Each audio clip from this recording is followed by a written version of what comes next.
கரூர் தாவேகா பரப்புரையில் ஏற்பட்ட கூட்ட நெரிசலில் சிக்கி 39 பேர் உயிரிழந்த நிலையில் பிரேத பரிசோதனைக்கு பிறகு உடல்கள் உறவினர்களிடம் ஒப்படைக்கப்பட்டு வருகின்றனர். இது தொடர்பாக கள விவரங்களை வழங்க நமது செய்தியாளர் தீபன் இணைகிறார். தீபன், வணக்கம். இதுவரைக்கும் எத்தனை பேருடைய உடல்கள் ஒப்படைக்கப்பட்டிருக்கு? தீவிர சிகிச்சை பிரிவில் இன்னும் எத்தனை பேருக்கு மருத்துவமானது பார்க்கப்பட்டு கொண்டிருக்கிறது? அது குறித்த விவரங்களை வழங்கலாம். வணக்கம் விக்னேஷ். தமிழக வெற்றி கழகத்துடைய தலைவர் விஜய் அவர்கள் நேற்று கரூர் பகுதியில் தனது பிரச்சார பயணத்தை மேற்கொண்டார். அப்போது அவருக்கு காவல்துறை தரப்பில் ஒதுக்கப்பட்ட நேரத்தை விட கடந்து மாலை நேரத்தில் 7 மணிக்கு பின்புதான் அந்த பிரச்சார இடத்திற்கே அவர் வந்து சேர்ந்தார். விஜயை பார்ப்பதற்காகவும் விஜய் என்ன பேசப் போகிறார் என்பதை கேட்பதற்காகவும் அவருடைய கட்சி நிர்வாகிகள் மற்றும் பொதுமக்கள், ரசிகர்கள் என ஏராளமானோர் அந்த பகுதியில் வந்து குவிந்தனார்கள். தொடர்ந்து கிட்டத்தட்ட 7 மணி நேரத்துக்கு மேலாக மக்கள் அந்த பகுதியில் அதிக அளவில் தொடர்ந்து குவிந்து வந்தார்கள். இந்த நிலையில் தாவேகா சார்பாக பொதுமக்களுக்கு தேவையான ஒரு அடிப்படை வசதிகள் எதுவும் செய்து தரப்படவில்லை என ஒரு குற்றச்சாட்டு இருக்கிறது. குறிப்பாக குடிநீர் இல்லை. அந்த கூட்டம் அதிகமானதால் மூச்சு திணறல் ஏற்பட்டு பெண்கள், குழந்தைகள், முதியவர்கள் என பலரும் மயக்கம் அடைந்து அந்த பகுதியிலிருந்தே கீழே விழுந்தார்கள். அதுவும் குறிப்பாக விஜய் அவர்கள் பிரச்சாரத்தில் பேசிக்கொண்டு இருக்கும் போதே அவருடைய பிரச்சார வாகனத்தை அருகே தொடர்ந்து 3 பேர் மயக்கமடைந்து விழுந்ததால் விஜய் அவர்கள் அந்த பிரச்சார வாகனத்திலிருந்து வாட்டர் கேனை தூக்கி வீசிய காட்சியை நம்மால் பார்க்க முடியும்.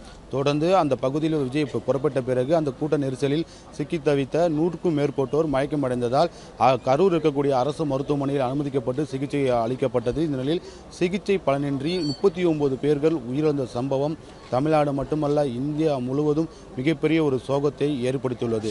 இந்த 39 பேரின் இறப்பிற்கு பல்வேறு அரசியல் கட்சி தலைவர்கள், சமூக ஆர்வலர்கள், பொதுமக்கள் என தொடர்ந்து தங்களுடைய இரங்கலை தெரிவித்து வருகிறார்கள்.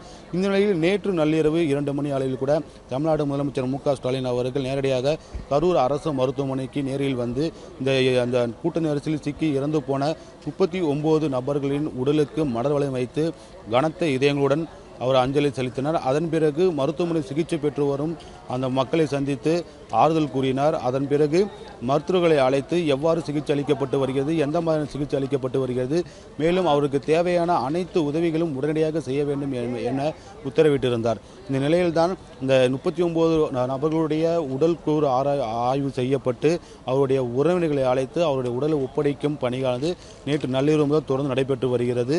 இந்த கூட்டத்தில் சிக்கி தவித்த அந்த குழந்தைகள் 10 பேர் உயிரிழந்த சம்பவம் மிகப்பெரிய சோகத்தை கரூர் மாவட்டம் மட்டுமல்ல, இந்திய அளவில் ஏற்படுத்தியுள்ளது என்றே கூறலாம். 5 வயதிலிருந்து குழந்தைகள், 5 ஆண் குழந்தைகள், 5 பெண் குழந்தைகள், 17 பெண்கள் மற்றும் 12 ஆண்கள் என இந்த கூட்ட நெரிசலில் சிக்கி இந்த உயிரிழந்த சம்பவம் பெரும் சோகத்தை ஏற்படுத்தியுள்ளது. நேற்று மாலையிலிருந்து இன்று வரை தற்போது வரை இந்த கரூர் அரசு மருத்துவமனையில் இந்த இறந்த உறவினர்கள் மற்றும் தந்தையை இழந்தவர்கள், குழந்தைகளை இழந்தவர்கள், தாயை இழந்தவர்கள், மனைவியை இழந்தவர்கள், கணவனை இழந்தவர்கள் அனைவரும் அவருடைய உறவினர்களுடன் தொடர்ந்து அந்த அழுகக்கூடிய அந்த காட்சியை பார்க்கும்போது அனைவருடைய மனதையும் உருக்கும் அளவிற்கு அந்த காட்சிகள் அமைந்துள்ளது. தொடர்ந்து இந்த மருத்துவமனை வளாகம் முழுவதுமே இன்று அளவு கூட அந்த மரண ஓலம், அந்த அழுகை காட்சியானது தொடர்ந்து ஒலித்து கொண்டே இருக்கின்றன. இதுபோன்ற சம்பவம் இனி வரும் காலங்களில் நடைபெறக்கூடாது என்பது பாதிக்கப்பட்ட மக்களுடைய முக்கிய கோரிக்கையாக உள்ளது. எந்த ஒரு அரசியல் நிகழ்வாக இருந்தாலும் பொதுமக்கள் அதிகமாக கூடும் இடங்களில் முக்கியமான பிரதான சாலைகளில் அனுமதி வழங்கக்கூடாது. அது மட்டுமல்லாமல் பொதுமக்களுக்கு ஏற்றவாறு பாதுகாப்பு அளிக்க வேண்டும் என்பது ஒரு முக்கிய கோரிக்கையாக எழுந்து வருகிறது. அரசியல் கட்சி தலைவர்கள் மாநாடு நடத்தினாலும், இல்லை பொதுக்கூட்டங்கள் நடத்தினாலும், இல்லை பேரணி நடத்தினாலும், சுற்றுப்பயணம் மேற்கொண்டாலும் காவல்துறையினால் பல்வேறு கட்டுப்பாடுகளை விதிக்க வேண்டும் என்பது ஒரு முக்கிய கோரிக்கையாக உள்ளது. இதை தொடர்ந்து தமிழக முதல்வர் கூட தெரிவித்திருந்தால், இது போன்ற சம்பவம் இதுவரை இந்த அரசியல் நிகழ்வில் நடைபெற்றது இல்லை, இனி வரும் காலங்களிலும் இது போன்ற சம்பவம் நடைபெறாது என அவர் உறுதியளித்துள்ளார். இறந்து போன 39 குடும்பத்திற்கும் தலா 10 லட்சம் என நிதியுதவி வழங்கப்பட்டுள்ளது. அதேபோன்று தொடர்ந்து சிகிச்சை பெற்று வருவர்களுக்கு 1 லட்சம் நிதியுதவி வழங்கப்பட்டுள்ளது. நிதியுதவி வழங்கினாலும் உயிரிழந்தவர்களின் உயிரை மீண்டு எப்படி கொடுக்க முடியும் என்பது அவருடைய உறவினர்களுடைய ஒரு முக்கிய பிரதான கோரிக்கையாக உள்ளது. ஆகையால் இந்த பிரச்சார பயணத்தின் போது விஜய் இனி வரும் காலங்களில் பயணத்தை மேற்கொண்டாலும் காவல்துறை விதிக்கக்கூடிய கட்டுப்பாடுகளை முழுமையாக பின்பற்ற வேண்டும் என்பதே அனைவரின் தலைவரின் கோரிக்கையாக தொடர்ந்து எழுப்பப்பட்டு வருகிறது. கடந்த முறை இந்த பல்வேறு மாவட்ட சுற்றுப்பயணம் மேற்கொண்ட தமிழக வெற்றி கழகத்துடைய தலைவர் விஜய் அவர்கள் காவல்துறை தரப்பில் விதிக்கப்பட்ட எந்த ஒரு கட்டுப்பாடுகளையும் முறையாக பின்பற்றவில்லை.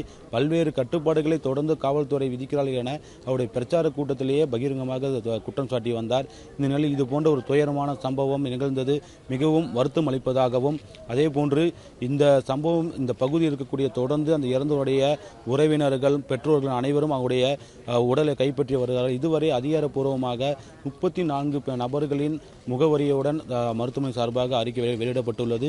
மேலும் அந்த 5 நபர்கள் யார் என்பதை அடையாளம் தற்போது செய்யும் பணிகள் மேற்கொள்ளப்பட்டு வருகிறது. மேலும் தொடர்ந்து இதுவரை 25க்கும் மேற்பட்டோர் இறந்தவரின் உடல்கள் அவருடைய உடன் ஒப்படைக்கப்பட்டுள்ளது. மேலும் தொடர்ந்து அந்த உடல்கூறு ஆய்வு நடைபெற்று வருகிறது.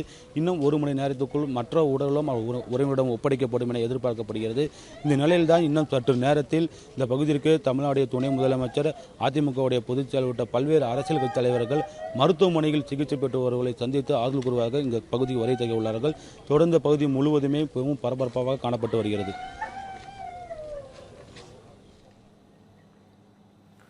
விவரங்களுக்கு நன்றி தீபன்.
Bye.